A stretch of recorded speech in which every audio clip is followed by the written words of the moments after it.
Eu sou o Marcos Ramon e você está ouvindo Ficções.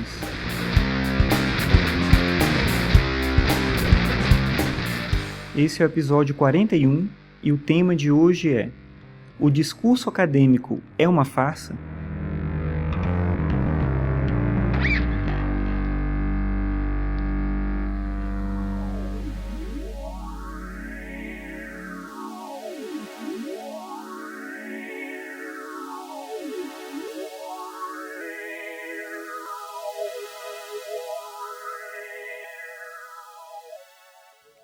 Schopenhauer escreveu que quem tem algo importante a dizer o diz com clareza.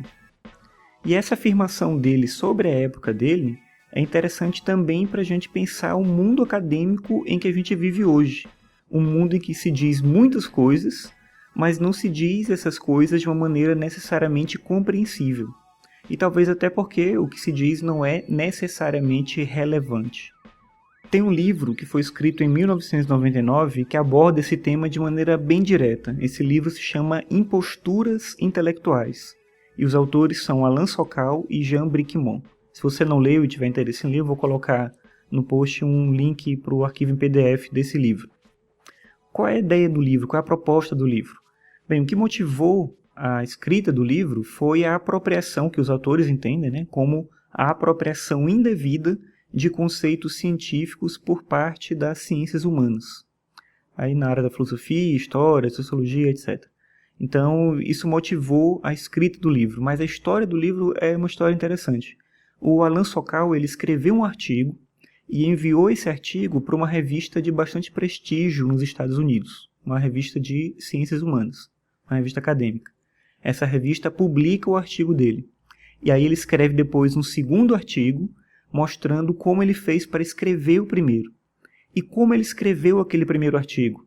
Ele fez uma série de colagens de sentenças, frases, citações que não tinham correlação nenhuma uma com a outra, usou uma série de conceitos científicos aleatórios sem explicar nada o que dizer ali, enfim, ele fez um absurdo completo e a revista entendeu que o artigo era válido para aquela revista acadêmica. E isso, a tentativa dele é justamente mostrar como o mundo acadêmico está contaminado de discurso vazio, de discurso sem sentido. E partindo dessa premissa, o que eles fazem? Eles analisam uma série de autores, de textos clássicos das ciências sociais e humanas, do final, principalmente do final do século XX para cá, o que eles chamam ali de pós-modernismo, e eles analisam isso mostrando como esses autores se apropriam de conceitos científicos de forma errada, não explicam o que eles estão dizendo, que na verdade o que eles falam é um grande blá blá blá sem sentido nenhum. E alguns dos autores que eles utilizam, que eles comentam lá, são Lacan, tem a Júlia Kristeva, Bruno Latour, o Jean Baudrillard, Deleuze, Guattari, tem outros, Esses são talvez os principais ali que eles comentam. E que problemas que eles identificam nisso? A primeira coisa, eles não estão falando que tudo que esses autores escreveram é algo sem sentido, não é exatamente isso, mas que muita coisa que eles escrevem não faz sentido nenhum, e que as pessoas aceitam, e não só aceitam, mas replicam essas citações e afirmações e mencionam os livros como se fossem coisas realmente importantes ou significativas. Eu trouxe aqui 2 exemplos que eles utilizam logo no começo para entender o tipo de discurso que eles estão criticando. Um exemplo é da Júlia Kristeva, quando ela afirma que a linguagem poética pode ser teorizada em termos da cardinalidade do contínuo. E o que significa isso exatamente? O que significa a apropriação desses termos da matemática associados à linguagem poética? Como eles dizem, não significa absolutamente nada, ela não faz a menor questão de explicar ou de tentar ajudar o leitor a entender o porquê ela faz uso desses termos em relação ao discurso poético. Um outro exemplo que eles utilizam é o exemplo do Baudrillard, em que ele diz o seguinte, ele afirma que a guerra moderna ocorre no espaço não euclidiano. O que significa exatamente dizer que a guerra ocorre num espaço não euclidiano? É exatamente o que você está pensando, não significa nada. Claro que aqui eu estou pegando 2 citações isoladas, você vai dizer, mas isso está sendo injusto, tem que ver o contexto e tudo. Então, no livro, se você ler o livro, você vai perceber que eles trazem esse contexto. Eles botam as citações bem longas, às vezes de mais de uma página, para mostrar justamente o contexto da obra, a análise, eles explicam os conceitos científicos, eles mostram como aquela apropriação do conceito ela não faz sentido ali.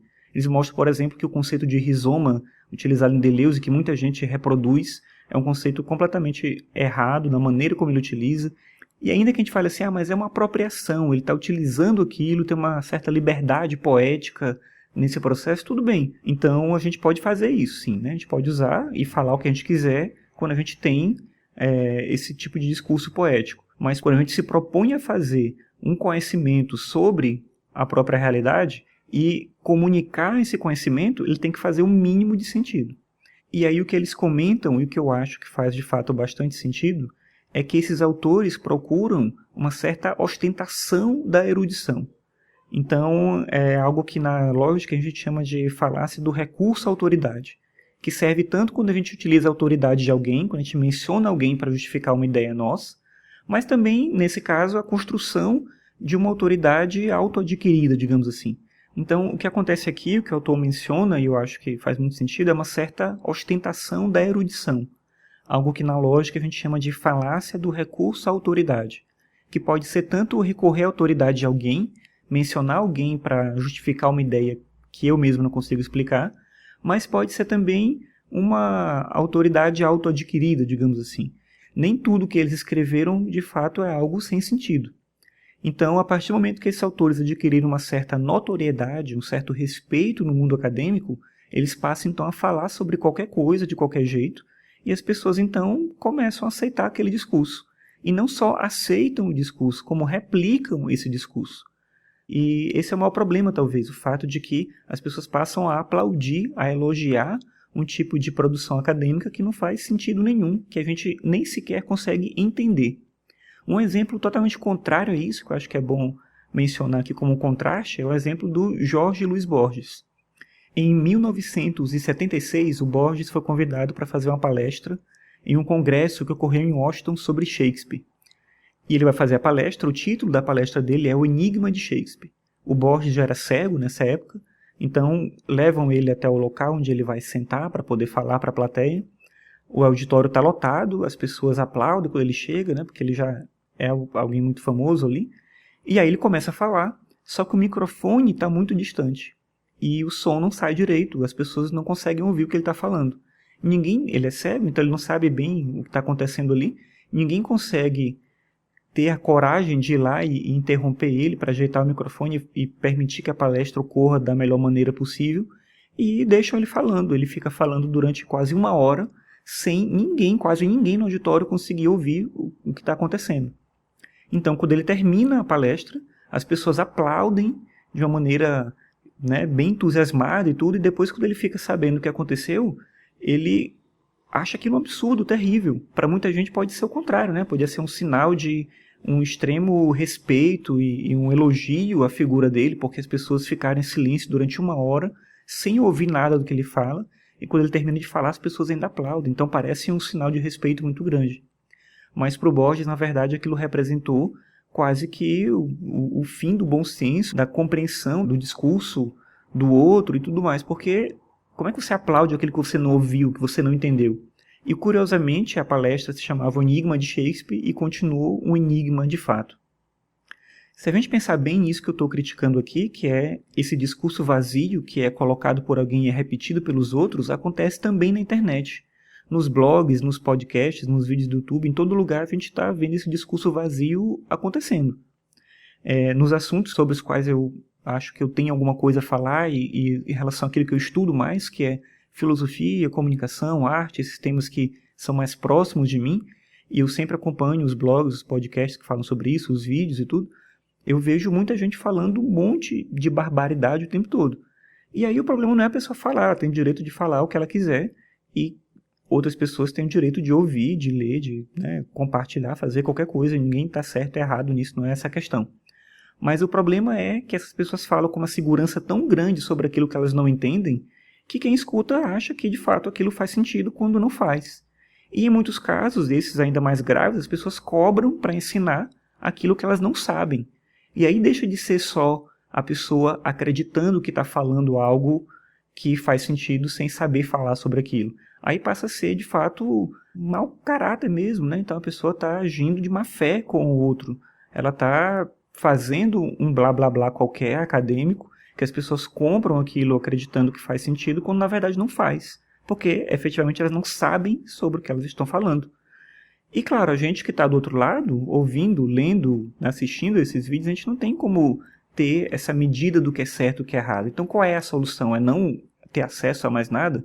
Não é exatamente essa a questão. A lição talvez que a gente pode tirar do livro, e disso aqui que eu estou falando sobre a internet, pensando na mesma relação, é que pessoas mal intencionadas existem, e considerando que elas existem, a gente tem que construir de certa forma uma estratégia pessoal para adentrar nesse mundo acadêmico, entender como ele funciona, né? Então tem um linguajar que é próprio ali que talvez faça sentido, mas eu ainda não entendo, mas tem um ponto que não necessariamente o problema está comigo.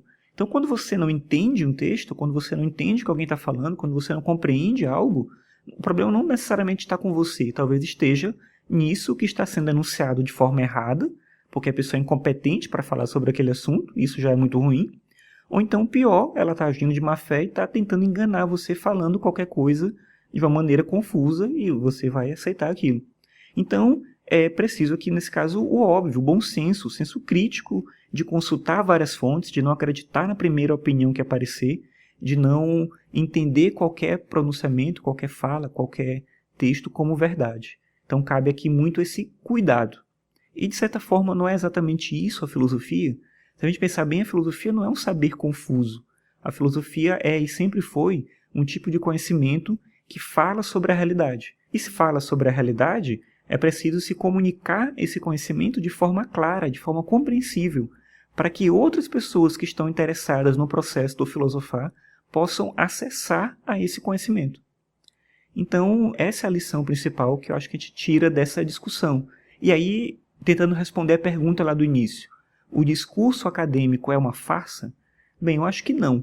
Eu acredito que a maior parte da produção acadêmica ela é feita por pessoas que têm, de fato, interesse em comunicar algo importante e produzir um conhecimento que nos permita avançar em relação ao entendimento da realidade, das questões que são importantes nos contextos da vida social como um todo. Mas, de novo, voltando ao que eu acabei de falar da agorinha, existem pessoas mal intencionadas em todas as áreas, no mundo acadêmico não é diferente. Então a gente tem que tratar isso com cuidado e tentar entender, tentar separar aquilo que é difícil de entender daquilo que de fato é só um blá blá blá, um nonsense completamente aleatório. E aí entenda o que eu quero dizer, não estou dizendo que todo conhecimento tem que ser útil do ponto de vista prático. Tem muita coisa inútil que é extremamente interessante e necessária. Mas o conhecimento acadêmico, quando ele se propõe tratar da realidade e comunicar algo, ele definitivamente precisa fazer isso com clareza. E nem sempre é isso que a gente encontra.